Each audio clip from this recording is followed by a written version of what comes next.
Hey guys, this is Dom from mobiledom.co.uk, and today there was two big keynotes. There was the Motorola Big Innovation keynote as well as the BlackBerry DevCon 2011 keynote. I'm going to start off with the Motorola Big Innovation keynote. They announced two products: the Motorola Active, the little type of smartwatch accessory, and the Droid Razr, which we've all been hearing about for a while. So let's get down to it. Alright, the smartwatch is like a 46mm square device. It is actually just 46. That's really hard to say. It didn't say the depth of the device, but I'll tap on it later, but there were a couple of people wearing it as a watch and it was thick.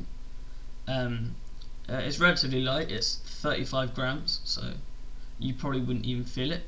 It's relatively fast. It's got a 600 MHz CPU, and it's Android. And I've written at heart on my notes. I've written Android at heart because I care. No, I don't. But it's sort of like Android, but a heavily customized version of Android that literally only wants you to pair it with a Motorola phone and use it for sports. I mean, I'm sure in no time it will be hacked, and on XD you'll be able to run some custom ROMs. It's going to be really stupid. That'll be a thread for the Active. It's a capacitive touchscreen, and it didn't say what size or resolution the display was. It comes with watch, arm, and a bike mount.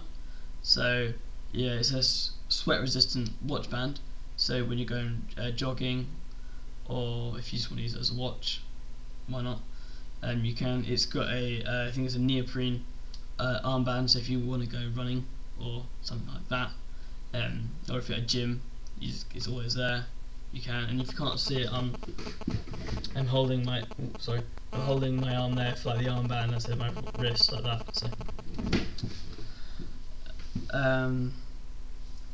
it can track your. It also has a bike mount, so you just stick it right on your in front of your handlebars. You can use it as like a speedometer.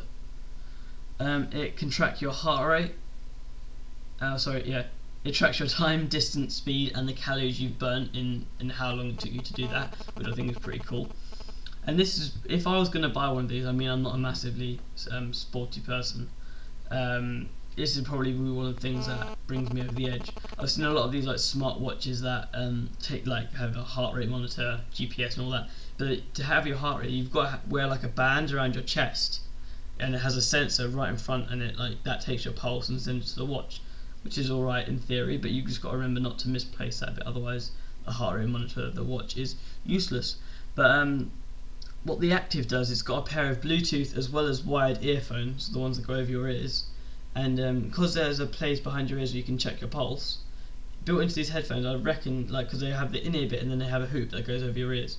I think on the hoop bit, that's where the sensors are, and because they're Bluetooth, they go into the phone to the watch anyway. So they send your heart rate, which obliterates the need for the strap on the chest, which is good. Like I said, there's Bluetooth wireless earphones along with wired ones with volume and music controls. It's sweat, rain, and scratch resistant. It can hold up to 4,000 songs, and it has a built-in FM radio, which I quite like things that have built-in FM radios, because if you don't listen to your own music, you want to listen to what Chris Morris has to say on the radio this morning. Why not? I mean, he's a nice bloke. You can sync to your Facebook and Twitter accounts through the online portal, which I believe is Motorola Active, which is motoactv.com. But don't take my word for it. And on that online portal, you can track your progress, but you can obviously track your friends. So I think that's pretty cool. I mean, it could get quite stalky. I mean, it's got a built-in audio coach as well, which I think is quite a nice feature. But one of the things I find is really cool. It goes through all your music, and it because it's monitoring you all the time, it finds what songs you work out hardest to, and it'll put those in a playlist. So if you want to say, I want to really work out today, it's going to get you this massive playlist of songs that makes you perform best. So you're really pumped up while listening to the theme tune to Rocky. That'll probably be on the first ones in that playlist to get you really pumped, and then you just have ones that always make you raise your pulse or make you want to push the extra bit further. which is cool. Like I said earlier, it's really chunky. I mean, there was Sanjay Jha, who was wearing it as a watch.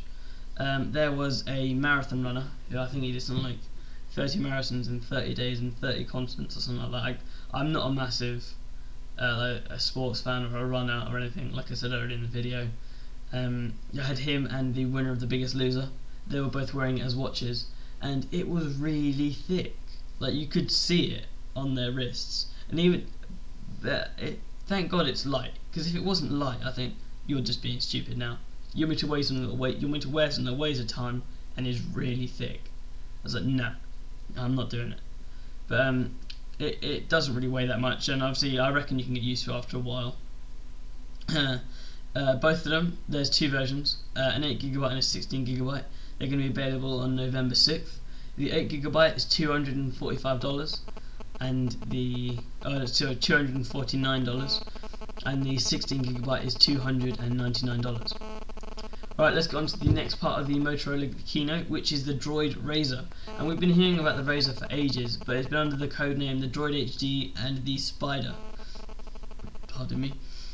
And there's a reason they call it the Razr. Apart from bringing back old branding, it's 7mm thick.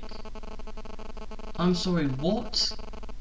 It's 7mm thin. That's crazy. I mean, obviously it's got a hump at the end, like all recent Motorola phones. But even with the hump on it, it doesn't look. The hump doesn't look like it's much thicker than the iPhone itself. I mean, the iPhone's got to start feeling outright fat now. I mean, that's what, 9.3mm, 9.4, and yeah. I mean, the iPhone's got to start feeling fat now. I mean, even the Galaxy S2 is going to start having some body issues. I mean, that's 8.49mm, so let alone 7.1. And they kept hammering it. It's extremely light. It's ridiculously light. You will not believe how light it is. But they never actually disclosed the weight, so I'm going to say it's between 120 and 135 grams. That must be why. That's what I think of light. They were really going on about how well constructed this phone is, and like this frame of the phone is made out of a single piece of stainless steel. It's a stainless steel core phone.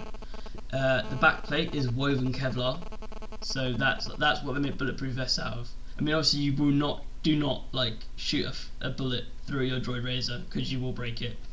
And if you do, if you are stupid enough to shoot a bullet through your Droid Razr, you don't deserve to A, own a gun, or B, own a smartphone that costs $300. Sorry. But yeah, it's got a woven Kevlar fibre back, and all the internals are coated with a waterproof material called Splash Guard, which is about a nanometer thick, and all the internals and parts of the outside are covered in this 1 nanometer thick coating. And basically that means, like, it's called Splash Guard, so if you like spill a drink on it, yeah, you're not going to go, oh my god, I've just ruined my phone. You can just wipe it off and it'll be fine. Obviously, I mean, do not throw it in the ocean. A, you probably won't find it because it's quite big, and well, not many phones are designed to withhold that. And obviously this isn't billed as a rugged device. It's not like the Motorola Defy, which is scratch proof, wind proof, party proof, whatever it is. It hasn't got rubber bungs over the USB, HDMI and 3mm headphone jacks. It's just built like this. It's got laminated Gorilla Glass on the front. And now we're going to get into some really cool specs. It's the first phone that's not made by Samsung to feature a Super AMOLED display, and it's actually Super AMOLED Advanced, and I reckon the advanced bit comes with the resolution, because all Super AMOLED displays we've seen at the moment are WVGA resolution, which is 800 down by 480 across, pretty much like this. I've got an OLED display on here, and it's 800 down by 480 across. And no matter how big we've seen it, so I think we've seen it up to the Infuse, the Galaxy S2 on T-Mobile in the US and Sprint in the US. They're 4.5-inch screens, and they've all got Super AMOLED Plus with WVGA. The Droid Razr is 4.3 inch and it's QHD, So that's 960 down by 540 across, and obviously that means quarter HD. Like double 540 you get 1080, double 960 you get 1920. 1920 by 1080 is full HD, so it's quarter HD. And from what I've seen in photos and videos, the screen looks beautiful. I would seriously consider buying this phone if it's not crazy money. It's got a 1.2 gigahertz CPU, undisclosed manufacturer, but I reckon it's going to be a TIO Map 4 because in their recent phones Motorola have been moving away from the Tegra 2. So in their original devices like the I think it was the Photon, the Atrix and the original Bionic, they all had 1 gigahertz Tegra 2 processors, but newer phones like the newer Bionic, the Droid 3, Droid X2, they will have OMAC 4s. So I reckon Motorola had a problem with Nvidia about the Tegra 2 chips. So I reckon it's a 4430 and an OMAC 4 at 1.2 gigahertz. So it's that. It's got a gig of DDR2 RAM, which is nice because it's a Webtop enabled phone like all of Motorola's recent phones. It's got an 8 megapixel rear facing camera, and they didn't say like this is the best smartphone camera ever like HTC and Apple are doing at the moment. Everyone seems to be going crazy for smartphone cameras. I mean, I highly doubt there's going to be a smartphone anytime soon that really is like better than your point and shoot, unless like until the iPhone gets like a 12 megapixel camera with an f1.8 aperture. I really highly doubt you're going to chuck away your point and shoot. I mean, don't get me wrong, the iPhone 4S has a really good camera.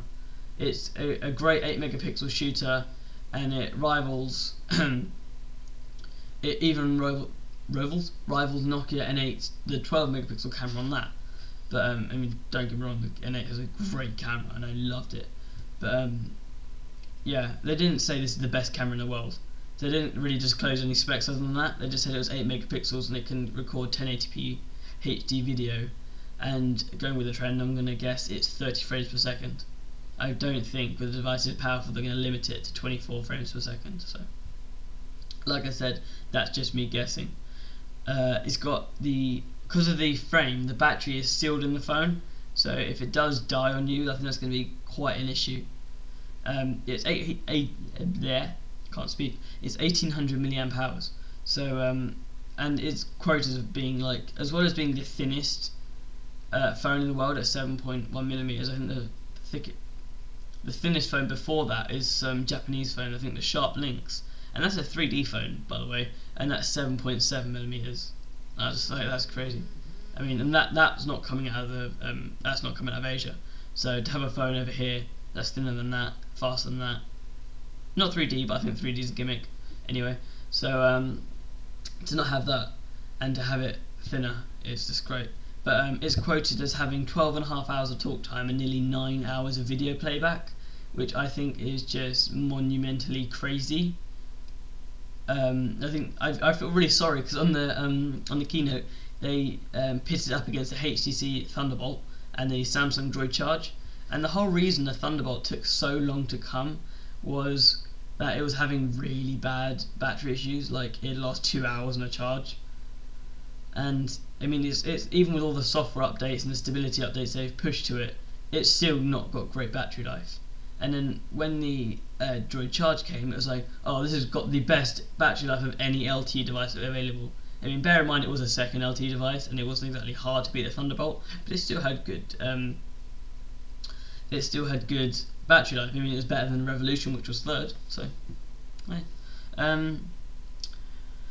Yeah, but it absolutely mullered both phones. 12.5 hours of talk time. I think that even bests the iPhone 4S, but I'll have to look that up afterwards. As I said earlier, it's Webtop enabled, so you can dock it into the lap docks, which are like laptop docks. Lap dock. There you go. This comes with an don't know if you knew, on the Atrix, the Bionic, and I believe the Photon are the only Webtop capable ones. The Droid X2 might be, I'm not sure, but they all had different laptops because they all had the ports and ever so slightly different placements.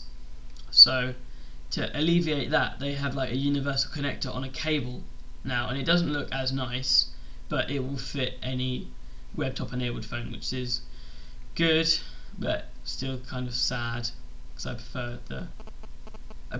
I wish they would have standardized the port arrangement, so you could just use any phone on like the Atrix's dock or the Bionics dock. But I digress. They have the Lapdock 100, which has shrunk the screen from 11 inches to 10.1. I think it's kept the same resolution. And then you've got the Lapdock 500 Pro, which is a 14.5 inch screen. It's got a VGA out and it's got Ethernet out, and over the Ethernet you can do power. So if you haven't got your charger plugged in but you have got Ethernet plugged in, you can charge the laptop, which in turn charges your phone, which is pretty cool. And like I said, they don't have molded docks anymore, they just have the micro USB and micro HDMI on a cable, which you pull out the back of the laptop and plug it into the phone, and then you open it and it boots into Webtop. Smart Actions is sort of like Siri on steroids. It's sort of AI gone mad. It does stuff that you'd forget to do. So, yeah, that's what I've said. It does stuff you forget to do. It like turns off your Bluetooth and your GPS when it's not needed. Like if you've been home for a couple hours, it knows you're not going anywhere because it's like 2 in the morning and it knows you're going to go sleep. It will shut GPS off.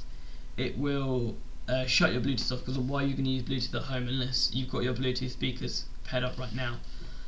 When your battery gets low, and I reckon you can configure it so like when my battery gets to 15%, yeah, you can underclock the CPU and you can dim the screen, which is really good because it's like it won't slow your phone to an amount where it's unusable, but it'll slow it to a rate that's to preserve some battery life. What they were really up on was Motocast, and the only way I could really think about it is sort of like Dropbox with real-time syncing, real-time streaming. Sorry. So you install the desktop client and you install the client on your phone, and I reckon it's a Motorola only availability. Otherwise, it wouldn't be called Motocast. But it's like direct from your phone to your PC. There's no server in the middle. You have to go. This is taking forever. It's not like you're not like VNCing into your own computer. It's just there. It's really fast. So you can call me out on that though. If I've just got that totally wrong, you can shout at me in the comments. I really don't mind because I probably have got that really wrong. I just got here like very similar to Droid Bionic, which it is. It really is. Just to me, it's what the Bionic should have been, or they either shouldn't have released the Bionic when they did, because they released it a month or 2 ago, or they should have released it when they showed it in January, because they showed the Bionic with the Atrix in January, then the Atrix went on sale and the Bionic never did, then it got cancelled, then it got resurrected, then it got reworked, then it got killed again, then it got resurrected again, and then it got finalised and then it got sold, and they only ended up selling it a little while ago. And basically the Razr is a thinner Bionic with a better screen, and yeah, a thinner Bionic with a better screen and a better CPU. That's about it. The Droid Bionic is not Droid Bionic. The Droid Razr is enterprise ready. It's got like corporate level emails. It's got the remote wipe feature.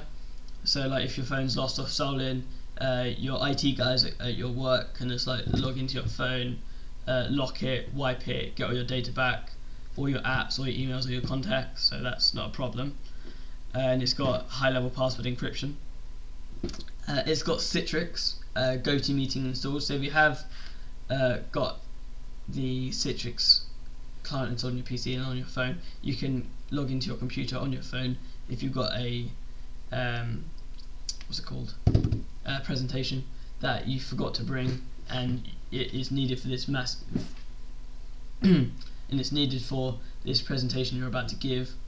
You can get it, put a PowerPoint, so Bluetooth it or stream it to a wireless projector, I don't know, and then you can do it that way. And I really like stupidly thin and light, and I just realised that's really bad English. But like I said, they really hammered it in that this phone is really light and really thin. They never specified how light it is. They never said the exact weight. So if you see me looking down, I've got all my notes here. So here's a couple of pages of them. It's an LTE capable phone as well. So all you Americans who were scared that the Razr wasn't going to be LTE capable, it is, which is really strange, seeing as all LTE devices have been huge, and now the next LTE capable phone is the thinnest smartphone in the world, which is just crazy. Which I think is quite funny, because also AT&T in the States have just said, yeah, well, our LTE phones are going to be thinner than yours, and the battery's going to last longer. And then Motorola and Verizon have come up with this. That's just like a massive slap in the face with a fish. But that's gonna look really stupid. You can put that into a meme actually, just me doing this load. But they said that in the US we have combined two iconic brands, the Droid and the Razr. And there was this stuff like 2 years ago we launched a Droid on Verizon. Look where that's gotten us now. And that could be like seen as really horrible. It's like if they were a fail, we go, look what happened when we launched on Verizon. If we launched on T-Mobile or Sprint or AT&T, we could have been big. But no, it's the way they said it, because I was reading off a live blog. So, but no, it's like 2 years ago we launched a Droid and Verizon, and look where we are now. We've got the thinnest LTE phone. We've got one of the fastest phones. We've got parts from Samsung that they wouldn't give to anyone else. So, and there was something I found quite nice. It said, Droid stands for quality and state-of-the-art performance. Really? Because I've seen some Droids and they were laggy. Like, literally just out of the box. You've set them up, you've just logged in, you haven't downloaded lots of apps. You've just put your Google details in and they've lagged. So up with that, Motorola. Yeah. Droids. And they talked about how sweet LTE is, and obviously I can't say how sweet it is because I don't live in the States, I live in the UK, and we're supposed to be getting LTE early next year, but the 4G auction for the spectrum has been delayed, so I think we won't be getting LTE anytime near 2012. I reckon we'll be getting LTE like near the end of 2012 or like early to mid 2013, which is quite depressing. Yeah, so they talked about how sweet LTE is. Apparently it's really sweet. So they said by the end of the year Verizon will have covered 178 markets in North America, which is pretty good seeing as they only launched it about a year ago. I believe it might not even be that long ago. And by the end of 2013 they hope to blanket the whole of America, and that's pretty awesome. That's dedication. I mean, AT&T said they're going to have I think it's a vicious rollout of their LTE, and they have to, otherwise they're just not going to be competitive. I mean, look what they did with HSPA Plus. T-Mobile's gone all the way up to 42 megabits, and AT&T is like, they've only got like what, one or two 21 megabits phones, and they can't even get that. I mean, most of AT&T's 4G phones are getting worse than their 3G phones. So, but I digress. The pre-orders for the Razr starts on the 27th of October, and they say it'll be shipping sometime in November, and it'll cost $299 on contract from Verizon. And then Sanjay Jha came back on stage and said, "Today we unveiled two incredible devices, one for fitness and one for mobile." And I wouldn't say incredible for fitness. I mean, it's a smartwatch. They've been around for ages, so hey. I think I tried to say Razr and Active so many times in this. No, I mean, I don't know if you can read it, but no, you can't. I've just said, sync your Razr to your Active to receive notifications on your Active from your Razr like calls and text. They're razor thin. And because, well, I don't like things not being spelt right, I've spelt it the way Motorola have spelt it. So I've got Razr, R-A-Z-R in capitals, and Active, A-C-T-V in capitals. So every couple of words there's Razr, Active, and I ended up using it a couple times.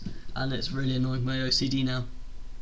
Well, and it said if you want to buy them both, which means the Razr and a few accessories, obviously they come with it, and the active, that's going to cost you around about $600. So or that could just be actually it could be the Razr and the 16GB active, because they're 300 each, so could be. They said that in the US they'll be marketing it as the Droid Razr because Verizon owns the name Droid, but in the rest of the world it'll be just called the Razr. So good for that. They said as well as being available in the States in November, it will be available around the globe. They said it was shipped with Android 2.3.5 Gingerbread, but they didn't say whether or not it will have the ice cream sandwich support, which I think would be really stupid if it doesn't, seeing as later today, like in a few hours, like it's 12:42 AM here in where I am in the UK. So in a few, I think the Samsung keynote is at 3 AM where I am.